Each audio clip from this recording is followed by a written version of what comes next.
Has anyone else noticed that a lot of foods are starting to taste like chemicals?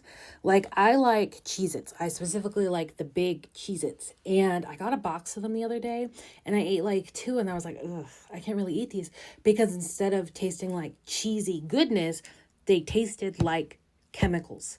I'm noticing more and more foods that I enjoy, like prepackaged foods and things like that. They taste like chemicals now, and it's really making me sad. Everyone's talking about how a lot of foods don't taste the same anymore. They taste like poison. Cheez-Its, Oreos, Pringles. I agree, but there are some other things that feel poisonous as well. I actually stopped using or buying the following things because they just feel so wrong and like they're killing me. Any scented lotions or shampoos and conditioners that have too strong of a scent, threw them out. All the old school deodorants like Secret, I feel like they are totally toxic and it felt like I was just poisoning myself when I was using them. Scented laundry detergent, only free and clear for me. No dryer sheets. No more scented candles. That's actually been proven. It's literally burning off toxic chemicals that we are breathing in. No more candles in this house. Thinking back in the day, I used to put that carpet freshener on my carpets and then vacuum it up just so it smelled better. Would never do that now. What else did you guys stop using? My whole body cannot stomach some of these things anymore. So I just know we shouldn't be using them or eating them or putting them on our bodies. So I think this is my last year ordering anything from Pottery Barn Kids for backpacks or anything like that because the quality has been going downhill every single year. Last year we had 2 broken water bottles, a lunch bag that broke, a backpack that's like falling apart, where the backpacks used to last multiple years. So I just ordered 2 backpacks in a lunch box, customized them, and all of the stitching is already coming out. And it's brand new. Just opened the box, and I'll show you some of the issues with it. You tell me if I'm being picky or not. I just opened this, look at that. The corner of the M, you can see all the stitching. So there's more letters to this and it's all falling apart. Same with that one. Look at the edge of the P. Look at the rainbow. All the stitching coming apart. And I'll show another M. The other letters are bad too, but look at all the white and the edge sticking out and stuff. Now that they are customized, I'm sure I'll just get a replacement and I won't be able to get a refund. So wish me luck going down this rabbit hole right now. Fun. There's no way I'm the only person who's noticed that the quality of the clothes at TJ Maxx and Marshalls has gone down so much where it kind of feels like I'm shopping at Shein in person. Okay, so folks, I've been talking about how things are expensive. Things are expensive. Prices are up. Affordability is down. Well, a lot of people are saying, no, it's not. I'm totes fine. Everything's the same. And you know what I bet is happening to a lot of those people? Well, first of all, I bet a lot of them are not telling the truth, but I also think that a lot of them are being fooled by shrinkflation. Shrinkflation is when a company sells you the same product but delivers less in the package. So it's all this deceptive way that they sort of bait and switch and act like they're still giving you the same product at the same price, but somehow there's 2 cups less of the product in your package. How did that happen? As though we're not going to notice. I do not like being treated like an idiot, and when I buy a package, I know how much is going to be in there. I do, and I notice when that much is not in there. But that is happening across the country, and it's just another way for people to pretend that what is happening is not happening. And I'm really sick of being treated like an idiot. So just a shout out to all the companies who are using shrinkflation to try and get one over on all of us. Cut it out. We notice. You know what's funny? As they charge us more money for these new cars, they're straight up just making them cheaper straight in front of our face. Every single car now has plastic molding on the side. This is a Toyota RAV4. On this van, if this was a base model, right? This front bumper is not painted because it saves Ford money. Hence why they do the rear bumper in plastic. High-end models get painted. Cheap models get the plastic front bumper. But we have a ton of brands doing this now where they're just putting plastic all over these things. Plastic looks so bad when it's a few years old. The first couple of years you own it, yeah, this looks absolutely great. But this thing's practically brand new. Or you look at this Kia. Look at the faded parts of this bumper already. This thing's probably about 10 years old, but it's just so funny. Between the carpets, the plastics, the repairability, the paints are super thin now, super cheap. They scratch like crazy. It's just funny because, again, yeah, plastic used to be a sign of a cheap car. Now you got expensive cars that are just gonna have plastic everywhere. And I don't know why we just keep accepting it. It looks off-roady. No, it doesn't. It's a Toyota RAV4. You're never taking this thing anywhere but the grocery store. Will be $50,000, please. Zara in Green Hills in Nashville, count your days, because I just had the absolute worst customer service experience I've ever had in my life at your store location from your store manager. I'm going to try to get through this video without crying, because I'm one of those people, when I'm really mad, I start to cry, and I'm also a little humiliated. So 2 days ago, I went to Zara because I was looking for an outfit for the Sabrina Carpenter concert that was last night. And I found this really cute, like wine colored almost, velvet corseted dress. I wanted to try it on in the store, but as we all know, the line was a mile long and I just didn't have that much time. I got home, I got in the shower and got out and tried the dress on. My fiance zipped me up in it and I looked in the mirror and immediately it was a no. The corset part had wiring, like boning in it. And when I put it on, it like bowed out. It looked like a fat roll on my stomach. It was a no. So I immediately took it off, put it back in the bag, and moved on with my life. So today I was at the mall returning something at Abercrombie. Seamless experience. I go over to Zara to try to return this dress. I get up there and this woman, I can already tell, she's not like super warm, but I always am just kind of like, you never know what someone's going through, just whatever. She immediately starts inspecting the dress, and normally they ask like, was something wrong with it? So she didn't ask me that. She just started looking at it and then looked at me and said, this dress has been worn. And I said, it was worn for 5 seconds in my bedroom when I tried it on. And when I put it on, I told her the whole situation with the boning. And she said, yeah, I can see that. This dress has been worn and you wore it out and you sat in it. And I said, I 100% did not wear this dress. I bought it for a concert that was last night. And I can show you my outfits for the last 2 nights that I have had this dress. And neither one of those outfits were this dress. I said, it looked terrible on me. I would have never worn this out of the house. So she said, okay, I'm going to go get a second opinion. Takes it in the back and comes back out and said, yeah, we can't accept this dress because it's been worn out. You've worn it. And there's white marks on the armpits. I said, well, someone may have tried it on in the store because I didn't have deodorant on. I had just gotten out of the shower. Y'all, when I show you this dress, there is no white marks. No white marks. I started to get upset. Obviously, there's a long line of people behind me, and this is humiliating. To accuse someone of wearing a dress out and trying to return it, especially an $80 shitty little nylon polyester dress from Zara. Like, I would never do that. I have never worn something and tried to return it. So then she wrote down this customer service number and told me if I called customer service and got a case number, then she could accept the return. So I said, great. I left, immediately called the customer service number, and the guy was so rude and said, since you bought it in store, the only person who can accept this return is the store manager. I said, okay, that's who I was dealing with, and that's who told me to call you. So she gave me the number, knowing that I would not be able to get this fixed through customer service. First of all, it was humiliating, and second of all, it's an $80 dress. Okay, I know that's not a lot of money, but like, to me right now, I'm trying to save money. I'm getting married next year and I'm never going to wear this dress. It looks awful. So I'm just out $80 because the dress is poorly made and I put it on my body for 5 seconds.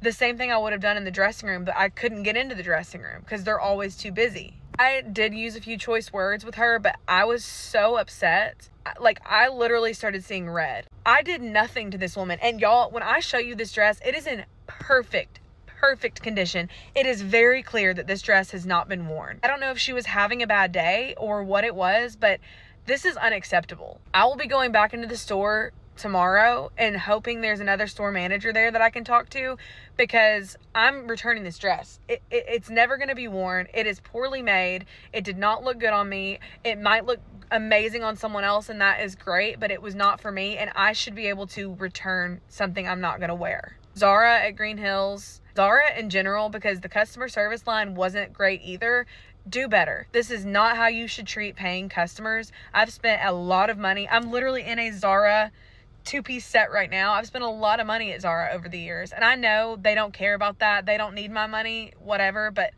this is just not how you treat people. It's just not.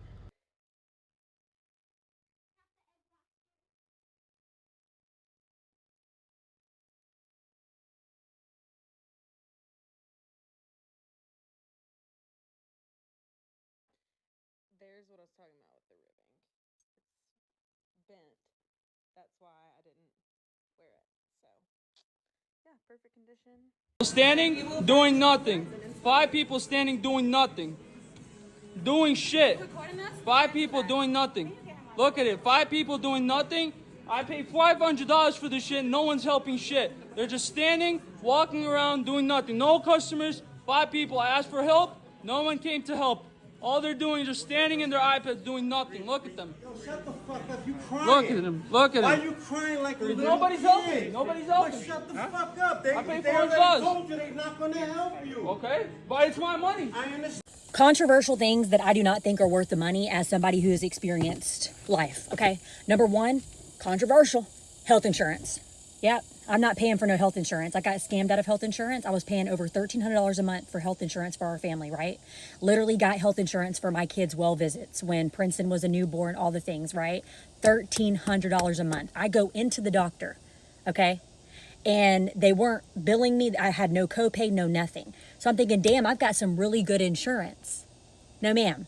A few weeks later, I go back into the doctor. I bring the kids, and they're like, hey, you have a bill for $1,300. We're not going to be able to see your kids until you pay this. And I'm thinking, what do you mean? I pay $1,300 a month in health insurance specifically for well visits. What do you mean they're not covered? What do you mean I have to pay you $1,300 on top of the $1,300 that I'm already paying for fucking health insurance? So after that, never had health insurance again. We have saved so much money not having health insurance. Yes.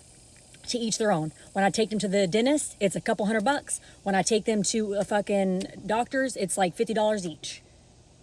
Huh? Something ain't adding up here. Number two is going to be designer sunglasses. My dad bought me a pair of Gucci sunglasses about a year ago. And after a few weeks, they were sitting like this on my face. They were stretched out from me wearing them on my head like this. I can get a 3-pack of sunglasses on Amazon or TikTok shop. They fit way better. Who gives a fuck if you lose them? They look good, everything good. You know what I'm saying? I can wear them like this. They're not fucking stretched out like your mama who gets around town, and we love that, okay? Number three, Simple Human products. Literally, everybody's like, oh, Simple Human this, Simple Human that. Every product that I've ever had, Simple Human, absolutely garbage. You pay hundreds of dollars for a dumbass trash can that looks like somebody done whooped its ass. It's got dings all in the trash can, fingerprints. Hell no. Fuck a Simple Human product. Can't stand it. And then you got to have a certain liner to fucking fit the trash can. So if you run out of trash can bags, you got to order them online. Who the fuck has... I don't have time for that shit. Hell no. Number four, a Yukon, a Tahoe. Fuck them bitches. I had a Yukon. I had a Tahoe. I didn't even have 30,000 miles in them bitches. And they already started acting up. No, ma'am. I said goodbye. This car that I have is literally the best vehicle I've ever had. I've had no fucking problems out of my BMW, okay? Yes, you pay more money, absolutely, but you get what you pay for in some situations. And one thing about me is I got tired of being stuck on the side of the road with my babies in a fucking Tahoe or a Yukon. Yeah, and my Yukon literally started fucking up on me. The horn was going off. The motherfucker wouldn't shut up. I was driving 30 minutes from the store back home with my horn going... It wouldn't shut up. So never again. It's not worth the money. Lululemon. Yes, this is a common one that everybody's been saying, but Lululemon, okay? I used to be a Lululemon stan. What do you mean I'm paying over $100 for some leggings and I can't put them in the dryer? I don't have time for that shit. I am not the bitch to be like, let me wash these leggings and put them up to dry. No, no, no, no. I got somewhere to be and I got bitches to see. I don't have time for that shit. No, ma'am, I'm not spending over $100 for some fucking leggings that I can get for $20 on Amazon. Basically, I can get the same material. It's called like CRZ Yoga. Way better quality than Lululemon. Literally love it so fucking much. So I went from being a Lululemon fan to not. And if you catch me wearing Lululemon, it's because of some shit I bought a while ago and I'm trying to get my money's worth. Okay? And what do you mean I'm a 4 in pants and I go to Lululemon and I'm a size 10? Don't piss me the fuck off, Lulu. Lulu! Lulu! What is going on with your sizing? Target CEO has just resigned after being there for 11 years. 11 years. Imagine in a course of 8 months, you make a decision to go ahead and follow that man in the office and you lose over the course of 3 quarters, 10% of your income. $12 billion has been lost due to Target removing their diversity, equity, and inclusion policies from their company. Baby, and Christmas is not even here. Master Jamal told y'all what to do to get us back, and y'all refused. Y'all thought doing a campaign with Kai Cenat was gonna fix everything. That boy is not Black American. He is Caribbean, Haitian. He's not Black American. So y'all fucked up there. And y'all also went to Al Sharpton. Come on now, be for real. He damn sure was not going to get us to move. Y'all better find y'all a new CEO, get y'all a new fucking think tank, and get the guidelines that Patrick Jamal Bryant put up and get them moving. Or y'all gonna be really fucked up come Christmas time. Oh no, it only takes 30 days for a habit to become part of your life. And we have grown accustomed to not going to Target. Y'all wasn't that fucking... I've said it once and I'll say it again because I don't think enough people heard me the first time. But how is it legal that McDonald's can charge us over $6 for a large fry and a large Coke? That is robbery. We're being robbed by everybody in America. Starbucks charging us $6, $7, $8 for a coffee. You can't even go into the gas station and get a coffee for less than $3 these days. Shit, a Pepsi, a Mountain Dew, even a water. Nope, you ain't walking out of there for less than $3. It's insane. Your Netflix subscription, your Amazon Prime subscription, those are just gonna keep on going up throughout your whole entire life. I hope you know that. And the only way to stop that is if we put our foot down and stop paying them. They keep raising them because they know we're going to pay them. Well, guess what? We, the people, have the power, and all we have to do is just stop paying them. They will be forced to make a change or they will fail. That's how it works. Businesses don't work if they don't have income. They won't have income if we stop paying them. That's all it takes. Let's just give in for a little while and stop paying into their bullshit prices. When you look at these stories together, one thing begins to stand out. The frustration isn't aimed at just one company or one product. It is a broader feeling that something has changed. Many of these people say they are paying more, expecting more, and walking away disappointed more often than they used to. Of course, not everyone shares the same experience. Many companies continue to have loyal customers, and some have made changes that people genuinely appreciate. But the growing numbers of videos questioning quality, value, and customer experience suggest that more customers are becoming willing to speak up and to take their business elsewhere if they felt let down. Trust is difficult to build and easy to lose. Whether this story reflects isolated experience or a wider shift in consumer expectation, they reveal something important. Many Americans are no longer choosing brand out of habit. They are asking tougher questions, comparing options more carefully, and expecting business to earn their loyalty rather than assume it. If that trend continues, it may not just change where people shop.